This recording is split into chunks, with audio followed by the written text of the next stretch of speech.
tema kita yang saya beri di sini, ya, tema untuk kita belajar sekarang, menemukan jodoh yang tepat. Ya, menemukan jodoh yang tepat. Saya tanya, tapi nggak usah dijawab. Kira-kira mudah atau susah menemukan jodoh yang tepat? Ya jawabannya pasti ada dua. Ada yang bilang susah, ada yang bilang mudah. Tapi saya berkata, rekan-rekan, menemukan jodoh yang tepat itu mudah. Loh, kok bisa? Nah, bagi yang nggak percaya kalau menemukan jodoh yang tepat itu mudah, pasti saudara sering lihat pengalaman. Entah dari kakakmu, adikmu, sepupu, teman, tetangga, teman kakakmu yang pernikahannya, aduh, menyedihkan sekali. Ya, nah, bukan itu yang kita lihat. Mengapa saya berani berkata menemukan jodoh yang tepat itu mudah? Ya, begini caranya. Jangan milih pakai mata. Tolong catat. Untuk bisa mendapatkan jodoh yang tepat, jangan milih pakai mata. Nah, itu pasti sulit buat yang masih single. Ada yang senyum-senyum itu. Oke. Lah terus milihnya bagaimana? Justru milih jodoh itu jangan pakai mata. Pakai apa? Pakai hati. Oke. Sebelum suara makin kaget saya bilang ini, saya berikan fakta psikologisnya. Ini pengalaman saya membimbing, menolong banyak pernikahan yang seringkali ribut kalau memilih jodoh pakai matanya. Begini ya. Wajar ya, wajar. Kalau sampai ya, wajar. Semua manusia itu pasti punya kerinduan. Kalau kita seorang pemuda pengen sekali dapat istri yang cantik, wajar. Kalau saudara seorang pemudi, wajar mimpi, wah idolaku cowok yang seperti ini, cowok seperti itu, wajar. Tapi saudara tahu ada satu kejahatan yang dibuat oleh si jahat. Begitu si setan tahu ada di antara kita punya konsep di benaknya, di hidupnya, bahwa calonku harus cakep, calonku harus cantik.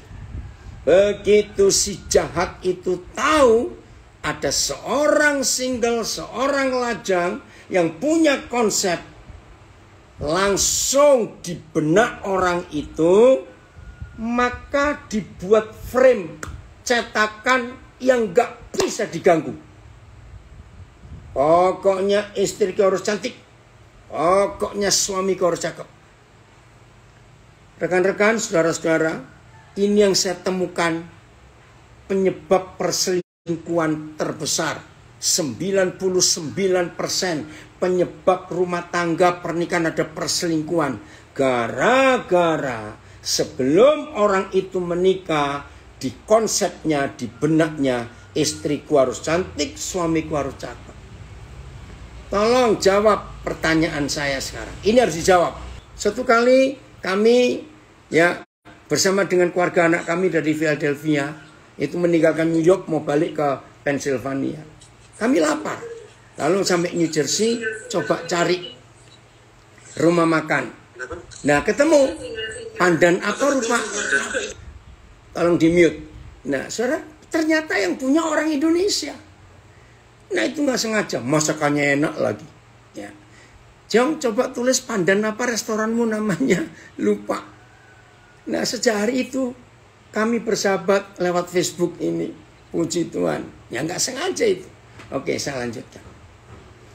Jadi 99% penyebab perselingkuhan itu karena di benak orang itu istrinya harus tetap cantik dan suaminya harus tetap cakep. usia berubah. Maaf, usia bertambah. Ayo jujur.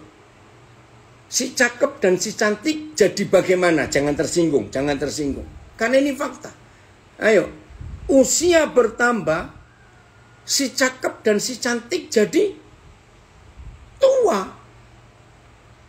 Pandan Rum, terima kasih. Ya, tolong ya, yang di New Jersey dan sekitarnya kalau mau cari makanan enak, ya, Pandan Rum. Terima kasih, ya Jong. Ya. Ada di Google, ada di Instagram, bagus sekali Pandan Rum. Oke, saya lanjut.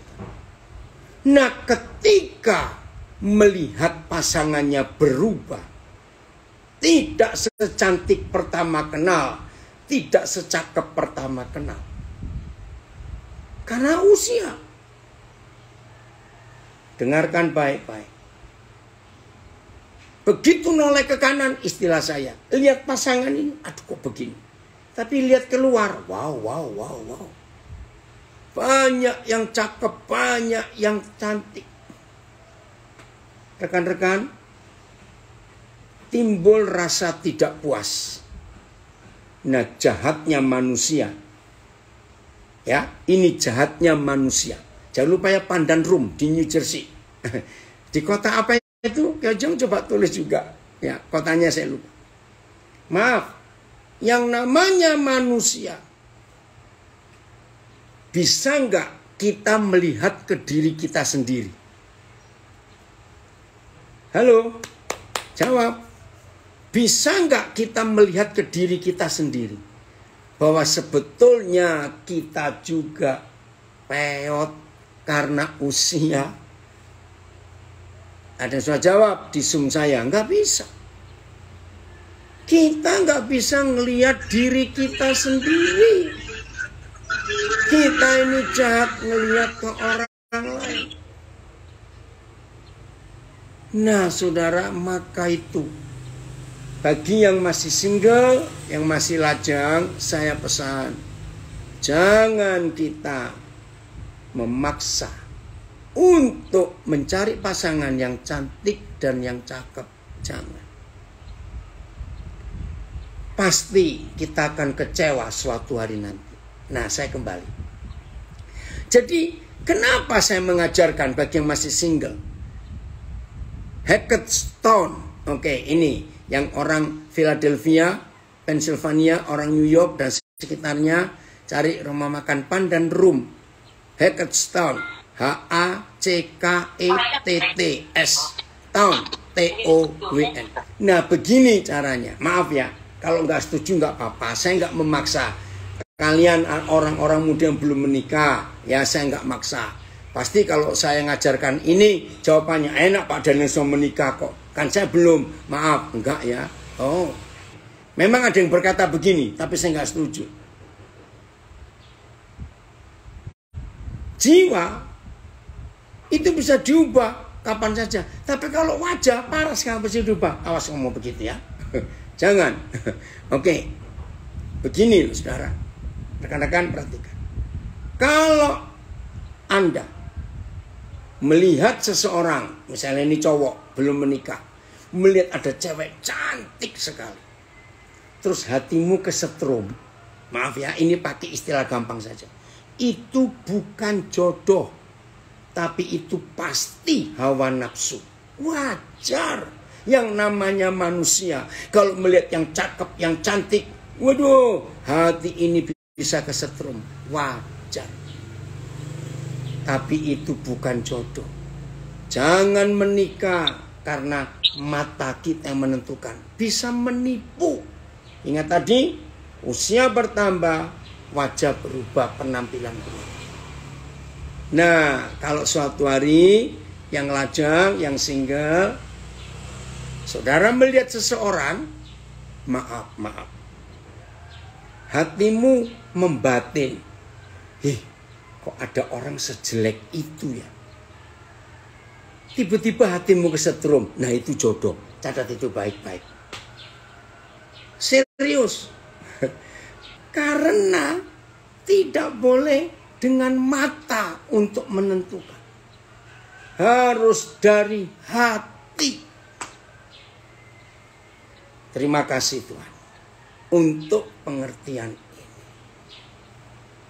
Maka itu dalam hidup ini hati-hati dengan penglihatan mata kita. Saya punya kalimat lagi, maafkan saya kalau nggak setuju nggak apa-apa. Tapi ini sebagai konsep. Kita ini menikah kan bukan dengan penampilannya. Kita menikah kan bukan dengan wajahnya. Menikah itu dengan jiwanya, bukan dengan fisiknya saja. Fisik akan berubah, sudahlah. Mau sehebat apa bodybuilding sejak masih muda, kalau sudah tua berubah. Itu fakta. Nah, kalau begitu,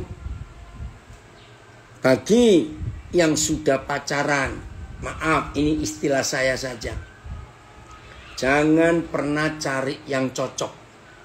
Di sesi pertama tadi untuk yang pasangan kita belajar. Di dunia ini tidak akan ada orang menikah dapat yang cocok kecuali menikah dengan mayat. Nah, ada satu buku yang menuliskan itu. Lagi sekali, di dalam dunia ini tidak ada pasangan yang cocok kecuali menikah dengan mayat. Perhatikan ini. Jadi mau menikah dengan siapa saja, pacaran berapa tahun saja, tidak menjamin bahwa kita nggak pernah ribut, nggak pernah bertengkar. Tidak menjamin sama sekali. Maka itu anak-anak saya yang belum menikah, rekan-rekan, saudara-saudara yang belum menikah, buang konsep bahwa menikah itu hanya dengan fisiknya saja. Ya, salah besar. Menikah itu dengan jiwa, dengan yang di dalam. Karena yang di dalam ini itu yang hidup terus. Yang di luar ini, jasmani ini akan merosot. Nah, kalau kita memilih jodoh karena mikir bukan cuma fisik, tapi yang di dalam lebih penting daripada yang di luar, maka pernikahan kita akan langgeng dan akan bahagia. Nah, saya sarankan ya, kalau ada di antara kita sampai di pertengahan Februari ini, maaf ya, sudah pacaran 19 kali putus semuanya, saya pesan jangan cari yang ke-20. Jangan. Nggak akan ketemu yang cocok. Serius. Dia pada capek, sudah 19 kali putus terus. Nah, ini cuma intermezzo saja. Cobalah kembali ke yang nomor 17 atau ke 18 atau ke 19. Coba nyambung lagi yang nomor-nomor belakangan. Jangan coba nyambung ke yang nomor 1. Sudah punya anak, dia kelamaan nunggu saudara. Maaf. Oke? Jadi menikah itu yang paling penting bukan dengan fisiknya. Saya mau beri bukti. Maaf ya, ini nggak bicara tentang hal-hal yang porno, tidak. Sampai di suatu titik di umur tertentu. Nah, masalah angka umur ini orangnya beda-beda. Sampai di umur tertentu, semua suami istri, ya betul ya ini, semua suami istri sampai umur tertentu, maka fisik bukan daya tarik lagi. Istilah medis, kalau wanita sudah menopause, kalau pria sudah kering atau impoten, ya karena usia. Nah, lalu dua orang ini mau ngapain? Kalau fisiknya sudah nggak bisa apa-apa, kerja juga sudah tidak lagi, karena usia, kekuatan fisik sudah menurun, ya. Seks juga sudah tidak ada lagi.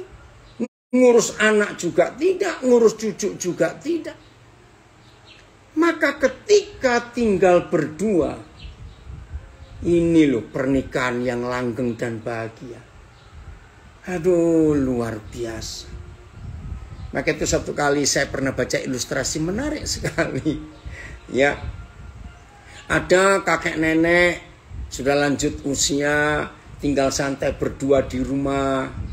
Suatu hari kakek ini bilang pada nenek, mulai besok aku nggak mau makan daging, aku mau makan sayur-sayuran saja, aku mau makan buah-buahan saja, supaya aku tetap kelihatan cakep dan sehat.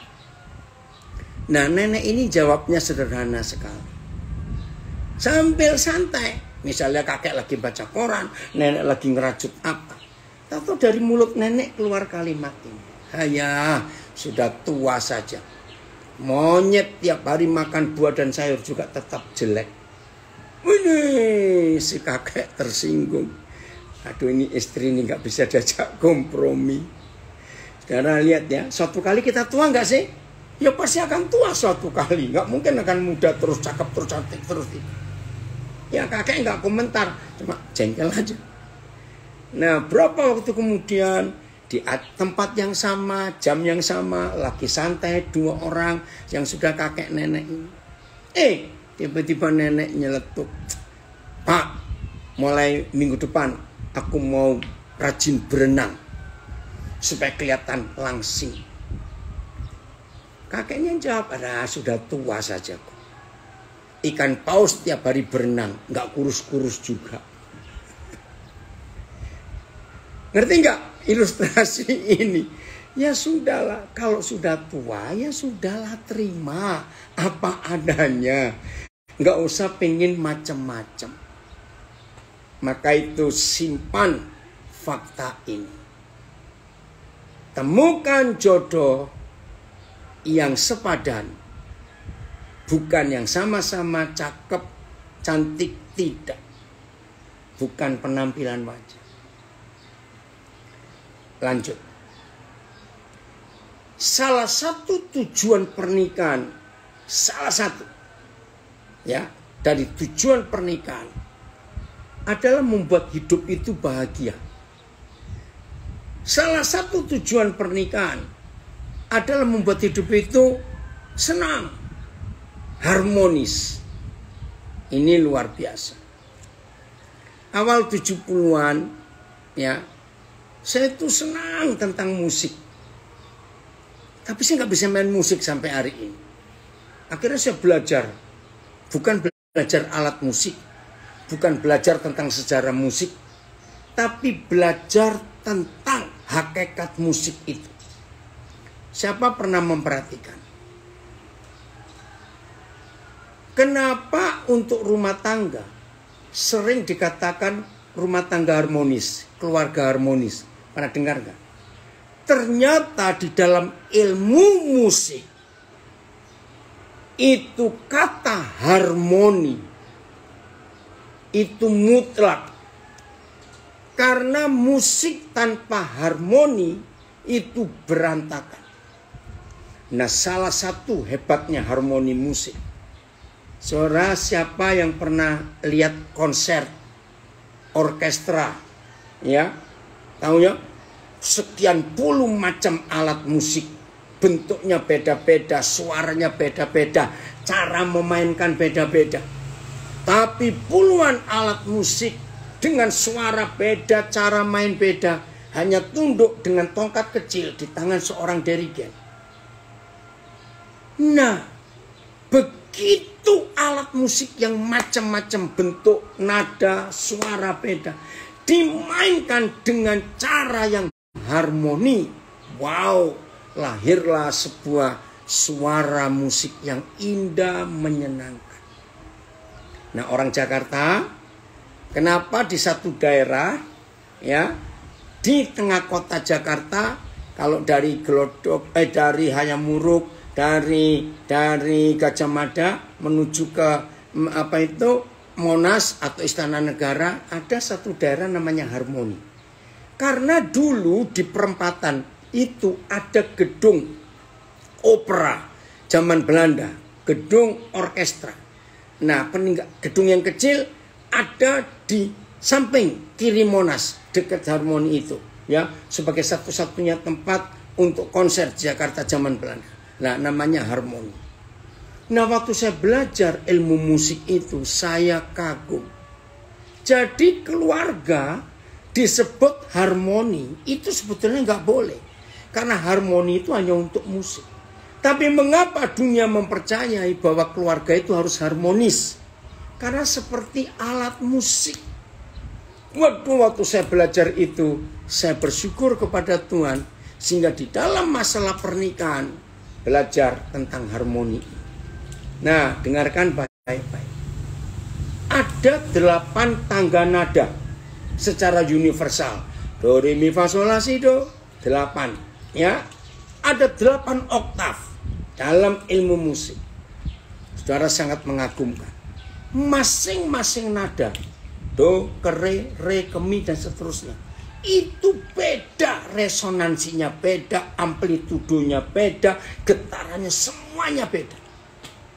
Tapi di tangan seorang ahli penggubah lagu, ahli musik dirigen, ini nada berbeda-beda. Kalau dipadukan, wih, jadi alunan yang indah. Tolong catat ya orang-orang muda. Saya mau tanya kepada saudara.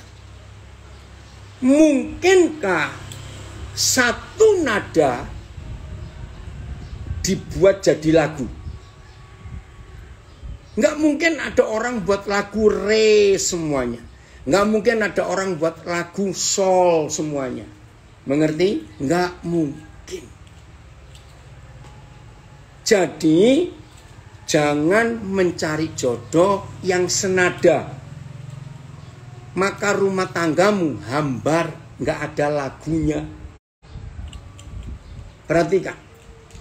Jangan mencari jodoh yang senada. Nggak lucu. Nah, maka kalau yang suka musik, begini. Saudara harus menikah dan punya 6 anak. Maka saudara punya 1 oktav. Do, re, mi, fa, sol, la, si, do. Ngerti ilustrasi ini? Baru lengkap. Nah, saudara, pencipta alam semesta ini membuat nada-nada di alam ini harmonis sekali. Harmonis sekali. Saya pernah ketemu di Ambon. Ada seorang pendeta namanya pendeta Une Putih. Nah, tolong yang orang Ambon cari sejarah ini, ya. Pendeta Une Putih ini dikenal di Ambon sebagai orang yang paling banyak menggubah lagu-lagu gereja dengan 4 suara. Wah, hebat. Nah, uniknya pendeta Une Putih ini, dia itu punya kebiasaan yang nggak dimiliki oleh orang lain. Bagaimana cara dia menemukan nada-nada atau lagu-lagu baru? Hobinya begini. Begitu hujan selesai, apalagi zaman beliau masih hidup, belum ada atap seng, semuanya masih pakai atap daun. Nah, begitu hujan berhenti, maka Pak Une Putih almarhum ini mencari tempat-tempat apa saja yang ditemukan. Entah kaleng, entah bekas toples ini, entah bekas botol, apa saja. Entah tempurung kelapa, itu diisi air sesuai dengan seleranya. Berapa banyak. Apa yang dia buat? Dia cari tetesan air bekas hujan dari atap yang netes. Nah, dia taruh itu. Lalu dia duduk di jendela. Lalu dia dengarkan tetesan air yang ada, yang netes di beberapa tempat yang dia pakai. Nah, waktu saya dengar kisah itu, ya, salah satu anaknya itu Dokter Une Putih, sudah meninggal, ada di Karangpanjang. Nah, salah satu anaknya juga seorang hamba Tuhan, sudah meninggal juga.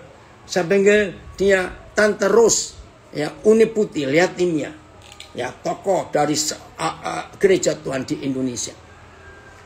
Ketika saya mendengar cerita itu, hebat juga, dari diris air dari atap yang turun, Pak Une Putih bisa menggubah lagu. Saudara, saya mau katakan kepada semua kita, ingat, jangan cari pasangan yang senada, nggak lucu. Nggak bisa do kawin dengan do. Nggak bisa sol kawin dengan sol. Nggak lucu. Nggak ada lagunya nanti itu. Maka itu kalau kita ketemu yang tidak cocok, justru itu indah. Jadikan pencipta alam semesta menggubah lagu di dalam keluarga kita. Maka keluarga yang harmonis itu seperti musik yang indah sekali. Nah, di dalam ilmu musik, perhatikan ini.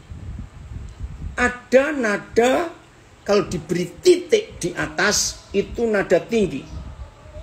Ada nada kalau diberi titik di bawah itu nada rendah. Ya, yang suka musik pasti akan tahu. Nah, di dalam pengertian pernikahan, musik ini sangat luar biasa. Sesekali pasangan kita bisa punya nada tinggi. Ngerti maksudnya? Wih, melengkeng sekali. Tolong yang di sebelah jangan ikut nada tinggi, nanti putus senarmu. Semuanya ditinggikan istilahnya. Tapi kalau yang satu tinggi, coba yang satu turun rendah. Nggak apa-apa. Nanti ada keharmonisan di dalam pernikahan. Nah, yang belajar musik, ada istilah mayor dan istilah minor. Masih ingat? Nah, yang minor kita belajar. Minor itu diberi coret, diberi garis miring. Fa jadi fi, gitu ya. Dibuat miring. Jadi ada waktunya. Izinkan saya ngomong ini. Sesekali ada yang miring di keluarga kita. Nggak apa-apa. Karena perlu juga untuk gubah lagu dengan nada yang miring. Minor itu tadi. Wah, kalau semua kita dalam pernikahan menggunakan kata harmonis, harmoni. Itu untuk ilmu musik. Rumah tangga kita luar biasa. Jadi nggak apa-apa. Kadang-kadang yang satu rendah, yang satu tinggi. Kadang-kadang balik, nggak apa-apa. Ada mayor, ada minor, silakan. Maka suasana keluarga kita akan indah. Setiap hari ada alunan musik yang menyenangkan sekali. Nah, kalau suami istri mau diberi nada yang beda-beda oleh Tuhan, ya betul dari Cibinong. Asal jangan miring terus, ya nggak bisa nyanyi dengan minor terus. Harus ada perubahan. Ya, kalau suami istri seperti itu, wah, suasana keluarga itu indah. Nah, saya tidak tahu di antara semua saudara-saudara di perusahaan yang kita bergabung hari ini, yang pernah disakiti oleh mantannya, sudah lupakan itu. Jangan dibawa terus ke hari ini, ya, janji, jangan. Maka itu saya ingin berkata sekarang untuk yang masih belum bisa melupakan mantan, hari ini harus relakan. Harus relakan. Saudara, tidak boleh berkata tentang mantan, aduh seandainya. Tidak boleh ada kata itu. Kalau sudah mantan, ya mantan. Sudah, nggak usah diingat-ingat. Mantan jangan dihadirkan ke hari ini.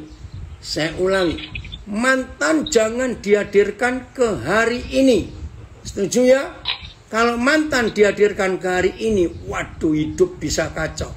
Apalagi kalau hari-hari ini saudara sudah punya seseorang, entah pacar atau calon, dan saudara masih menghadirkan mantan. Aduh, itu menyakiti sekali.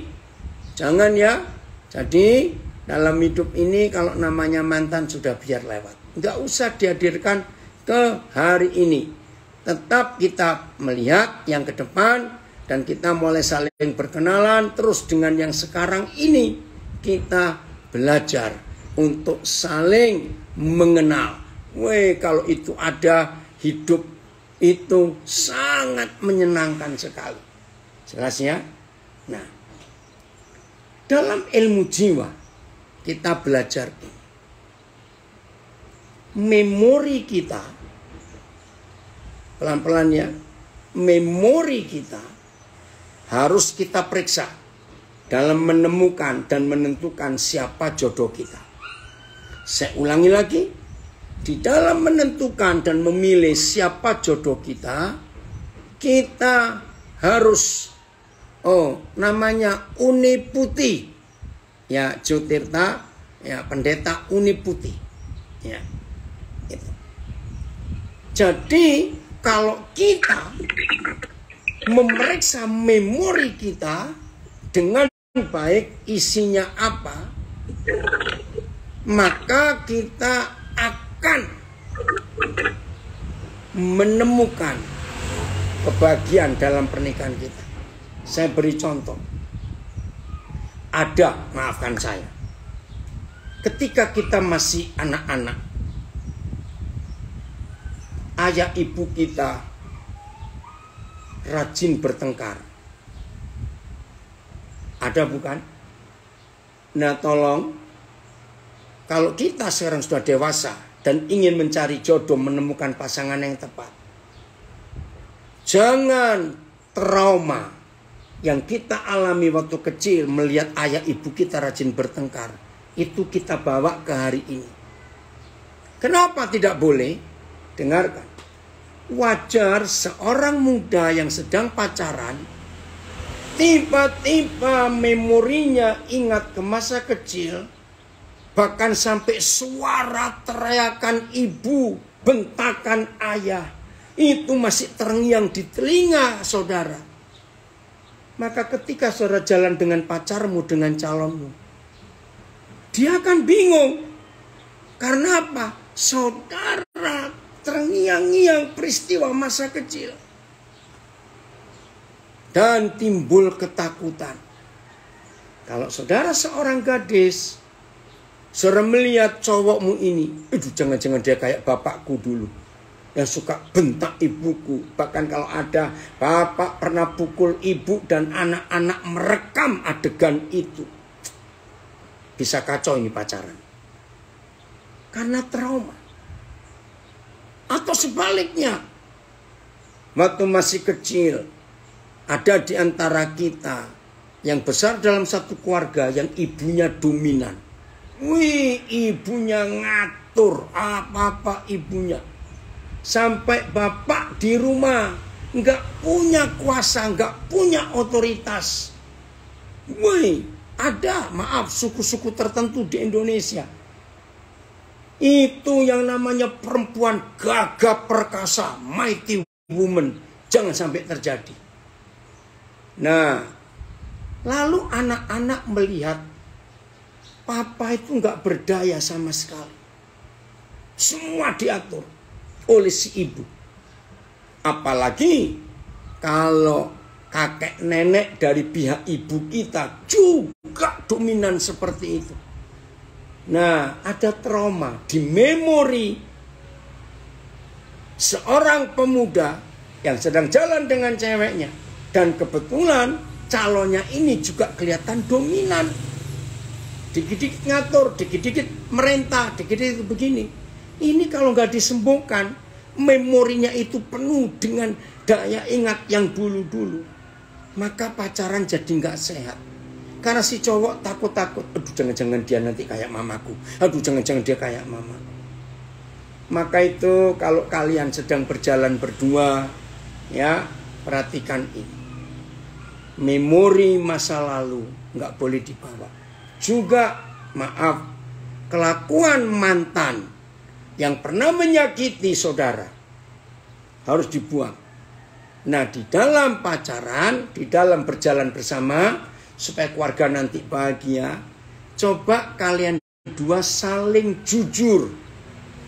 Cerita tentang yang lalu. Apa trauma saudara? Apa yang tersimpan di memori saudara di masa lalu? Coba saling jujur, saling terbuka. Dan tidak boleh saling menyalahkan. Ini cuma cerita buat masa lalu. Itu penting. Supaya nanti kalau masuk pernikahan, masing-masing sudah tahu latar belakangnya ini siapa, aku ini siapa, bagaimana orang tuaku dulu. Begitu pula pasangannya bisa melihat. Masih banyak lagi yang lain. Ya, kita terus perlu belajar. Nah, tujuan kita belajar ini, ingat awal tadi saya berkata, bukankah tujuan pernikahan itu supaya kita bahagia? Bukankah tujuan pernikahan itu? Oh, ada yang komen, sebentar saya baca di Facebook, di Zoom saya. Maaf ya. Istri meninggal lebih dari 12 tahun lalu. Dan saya pilih untuk tetap jadi single parent sampai saat ini. Anak sekarang sudah mandiri, belum menikah. Jadi anak berbakti selama tinggal dengan saya, bagus. Memang kalau ada pasangan yang sudah meninggal dan yang masih hidup tetap konsisten tidak menikah, nggak apa-apa. Tidak harus kok menikah lagi. Ya, saya kenal satu keluarga. Dan dia orang terkenal.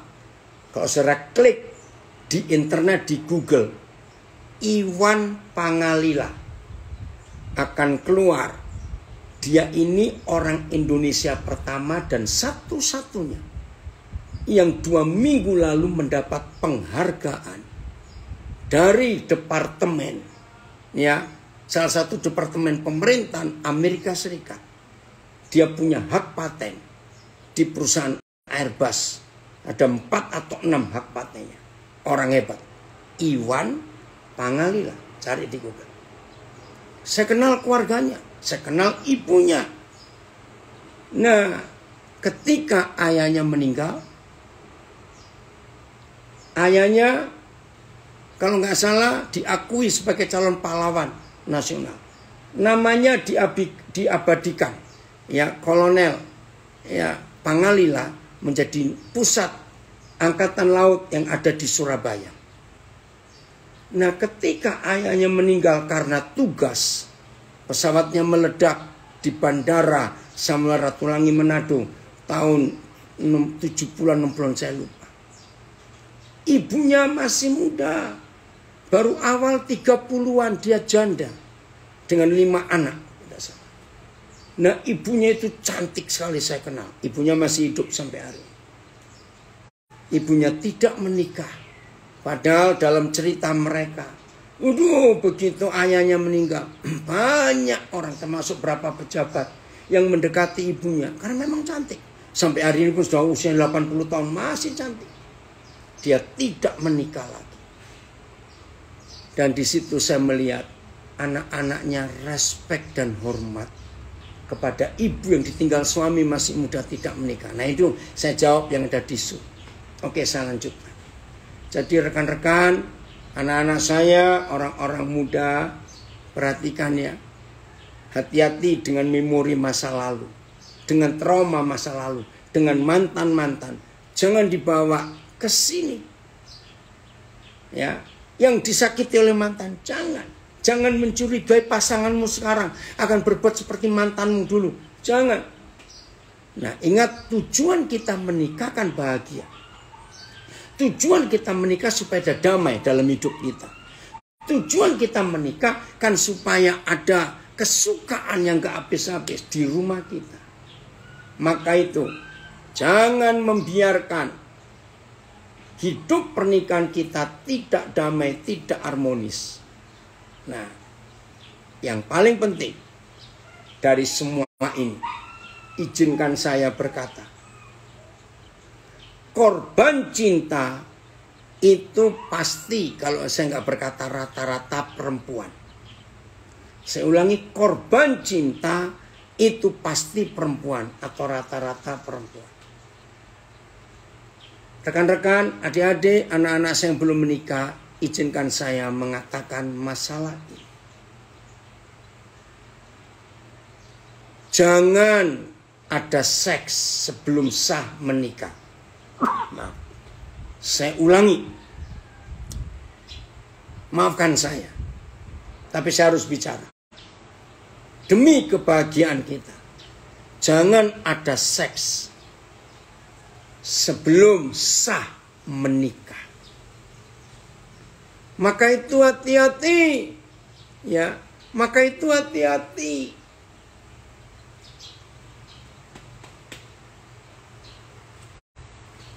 Kalau ada seorang berkata begini sebelum menikah, maaf ya, Ini yang sering terjadi kerusakan. Hati-hati.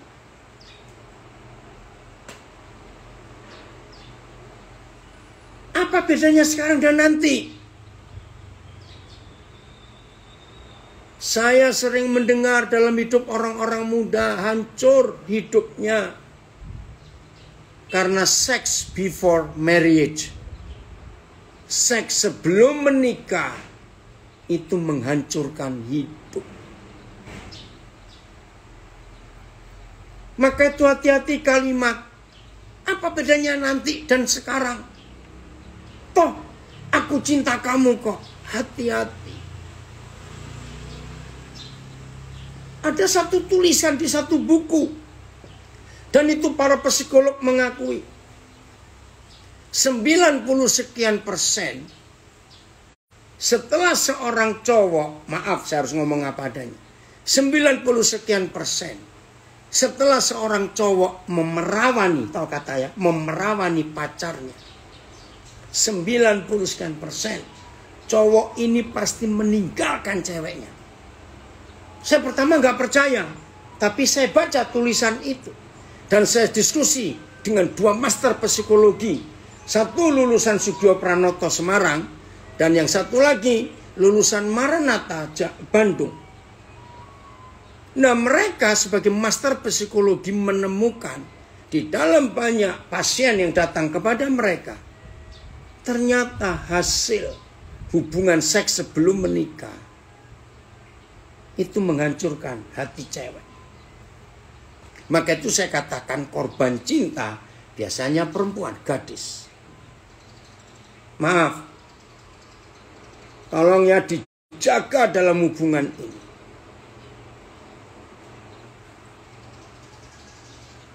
Robeknya selaput darah, keperawanan atau kegadisan atau kesucian seorang perempuan. Karena hanya perempuan yang punya selaput darah. Itu luar biasa Tuhan ciptakan itu. Kalau yang merobek bukan suaminya, maka robek juga jiwa pemiliknya. Robek. Jangan main-main. Tuhan tidak iseng menciptakan keperawanan di rahim seorang gadis. Itu harta yang tak ternilai. Maka itu kenapa di semua agama pasti ada ritual perkawinan. Saya ulangi, kenapa di semua agama pasti ada ritual perkawinan? Karena Tuhan mengajarkan kepada umat manusia, pernikahan itu sakral. Pernikahan itu kudus, pakai itu ada ritualnya. Nah, seorang pria yang belum sah berstatus suami, berarti belum menikah. Kalau dia merobek selaput darah kegadisan calonnya, berarti bukan istrinya. 90 sekian persen cowok itu meninggalkan dia dan dalam kurang dari 1 minggu sudah jalan dengan cewek lain. Maaf ya, saya cerita ini fakta. Nah mantannya yang diperawani baru seminggu ditinggal.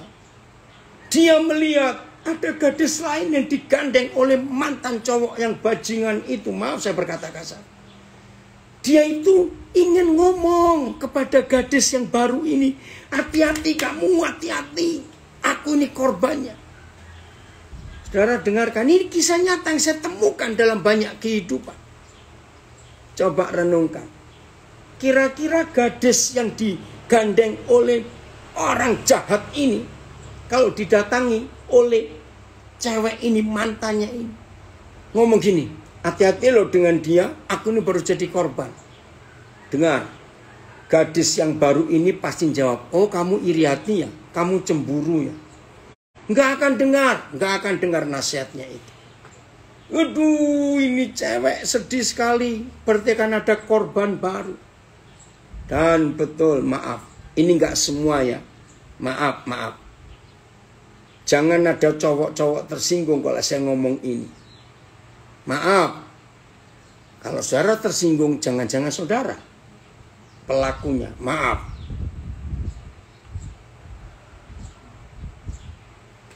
Gadis-gadis, putri-putri, jaga diri kalian. Pemuda-pemuda, cowok-cowok, stop. Jangan mikir seks sebelum menikah. Jangan.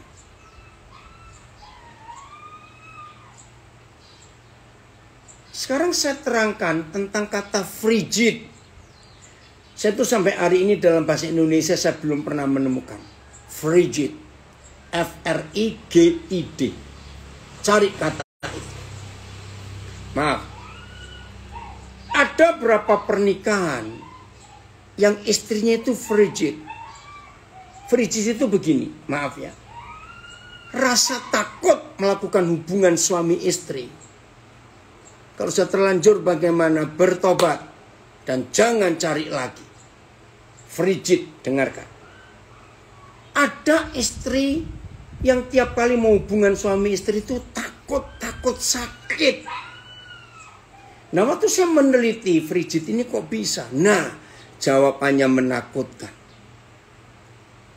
90 sekian persen istri yang ketakutan sakit kalau melakukan hubungan suami istri pasti pernah punya trauma di masa lalu.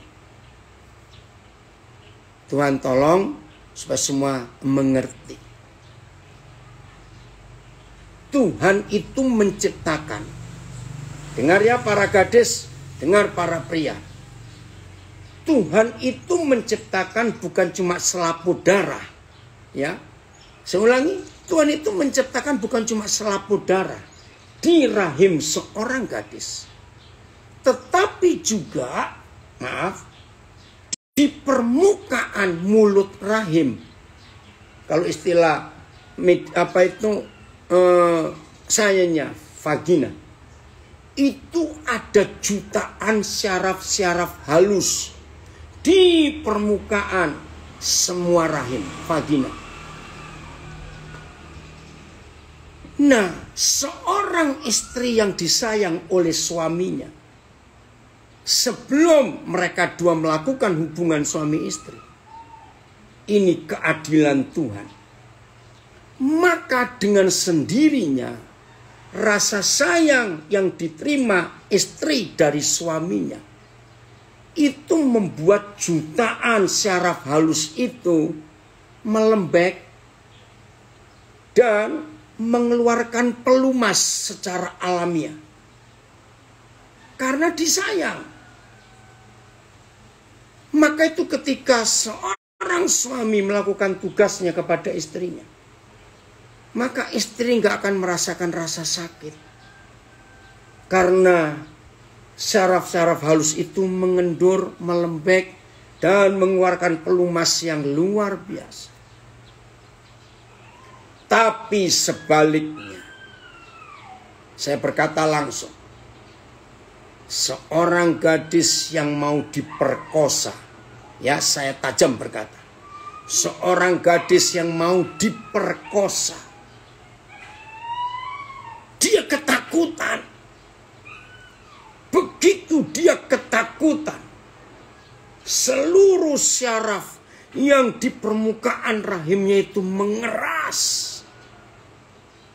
Rahim jadi keras dan tidak ada pelumas. Maafkan saya ngomong vulgar ini. Maka gadis ini akan kesakitan dan menjerit. Wih, sadis sekali.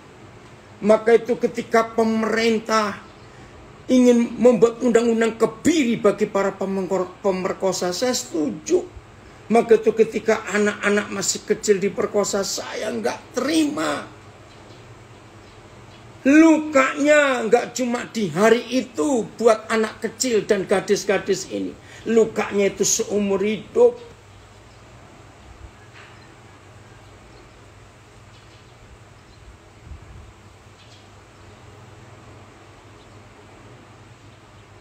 Ayo orang tua kita ajarkan pada anak-anak kita. Rekan-rekan, anak-anak saya, orang-orang single, orang-orang muda, perhatikan. Jangan ada seks sebelum menikah. Jangan. Itu merusak sekali.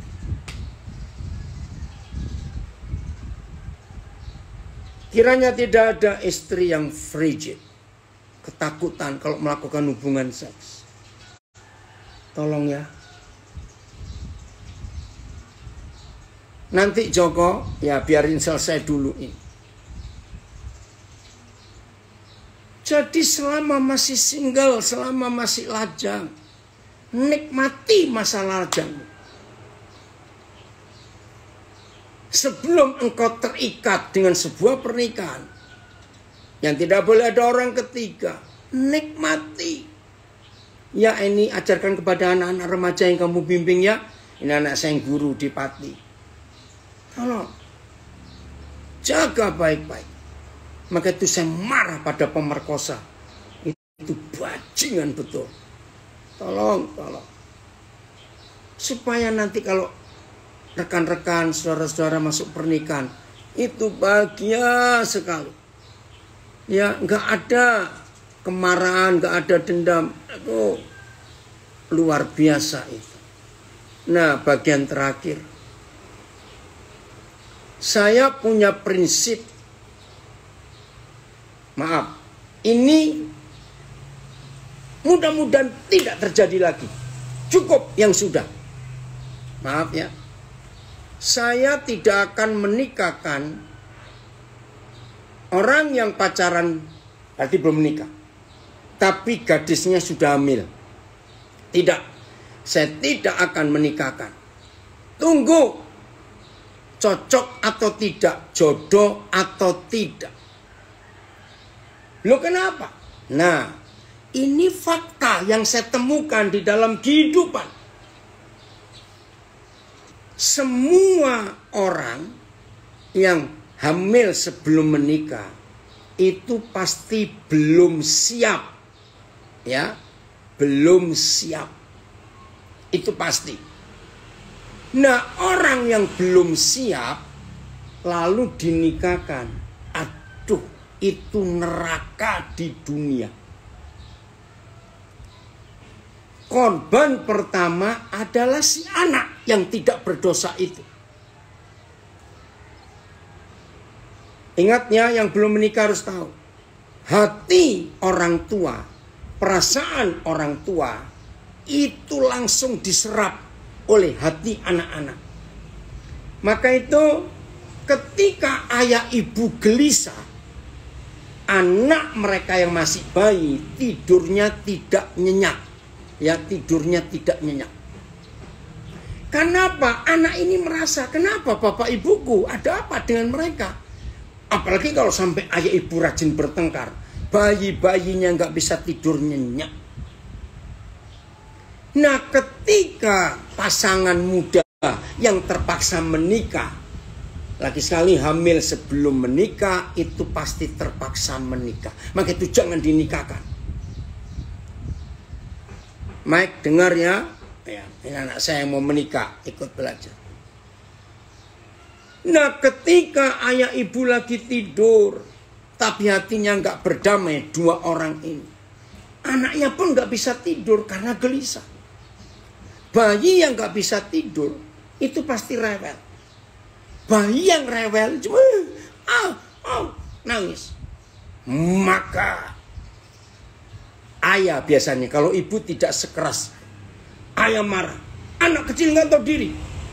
Kamu gak tahu ya, bapak ini perlu tidur. Besok kerja cari duit buat beli susu kamu. Anak bayi yang gak ngerti apa-apa dibentak, makin kenceng nangisnya. Makin kenceng nangis bayi, makin tinggi emosi bapak. Makin tinggi emosi bapak, makin kenceng nangis bayi. Saudara bayangkan antara bapak dengan anak sama-sama emosi.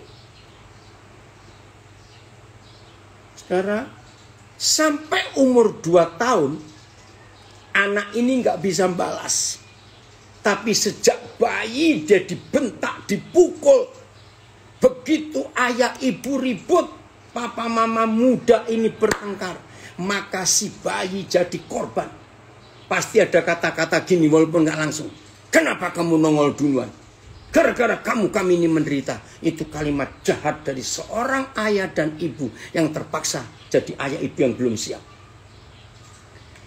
Nah, setelah umur 2 tahun lewat, anak yang memendam dendam 2 tahun lebih meledak.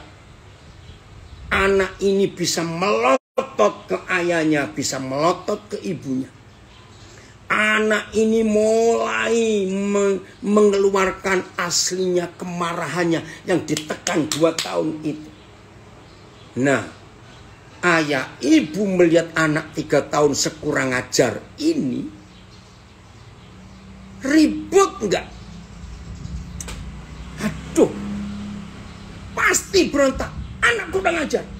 Kenapa kamu melawan orang tua? Anak ini makin jadi. Saudara, akhirnya anak ini jadi musuh dari orang tuanya sendiri. Saya ceritakan yang jelek, ini fakta. Maka ketika anak ini umur 5 tahun, mulai bisa balas. Jadi makin jahat anak ini. Tiba-tiba ekonomi berubah. Rumah tangga suasananya jadi baik karena ekonomi cukup bahkan lebih. Hamil anak kedua dan lahir anak kedua dalam situasi yang harmonis orang tuanya. Anak kedua manis, penurut, baik, beda dengan kakaknya yang kurang ajar. Maka mau tidak mau, ayah ibu anak ini kalau kakaknya nakal. Lihat itu adikmu, manis sekali, dia penurut. Teruskan sendiri. Muncul partai ketiga, kakak musuhin adik. Yang tadi kakak musuhin papa mama, sekarang kakak punya musuh ketiga, adik. Ya sakit hati kakak ini dibanding-bandingkan. Nah akhirnya apa? Kalau nggak ada ayah ibunya, kakak ini nyubit adiknya, musuhnya adiknya. Nah adik yang tahu disayang, jadi cengeng. Baru disenggol, datang mamanya. Kamu apain adikmu? Saudara teruskan sendiri. Ini loh fakta keluarga yang salah. Hamil sebelum menikah bahaya sekali. Nah, saya memberi peraturan. Kalau memang belum waktunya menikah, sudah mengandung besar, maka pihak laki harus membiayai pengobatan ke dokter. Kalau sampai anak ini lahir, tetap belum yakin ini jodoh, maka tetap pihak laki harus membiayai semuanya. Sampai waktu membuktikan. Saya mundur lagi. Ini anak kedua belum lahir. Mamanya yang terpaksa jadi ibu belum siap. Teman-temannya masih punya karier di perusahaan atau masih kuliah. Wah, teman-temannya chatting. Wih, kami lagi studi tour ke Singapura. Waduh, aku dapat bonus karena kerja di perusahaanku. Aku ini karyawan yang bagus. Coba jujur jawab. Bagaimana perasaan mama yang terpaksa jadi mama mendengar cerita teman-temannya kesini ke situ begini begitu, punya karier ini punya karier itu, dapat bonus ini bonus itu. Sakit hati mama yang terpaksa ini. Ketika hati mama ini terpaksa, sakit karena terpaksa jadi mama. Pelampiasannya kemana? Tolong jawab. Ke anak ini dipukul, dibentak walaupun gak salah. Anak ini bingung, salahku apa? Betul, lingkaran setan, Jo. Aduh.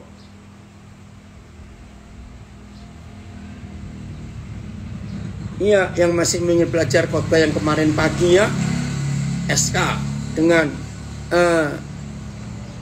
judulnya menarik sekali yang kemarin pagi. Saudara, aduh, saya bisa cerita nggak habis-habis. mengerikan kalau salah dalam pernikahan. Maka itu mulai hari ini, ayo kita baik-baik. Maaf adik-adikku, maaf anak-anakku, maaf. Kalau ada yang terkena atau terluka, hari ini kita selesaikan semuanya. Stop semua lingkaran setan yang kita hentikan. Mulai dengan kebenaran, hidup yang kudus.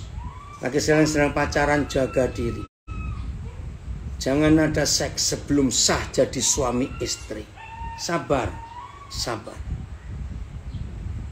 Kiranya Tuhan menolong kita untuk saudara semuanya akan menikah dengan bahagia, membentuk keluarga yang harmonis seperti musik tadi.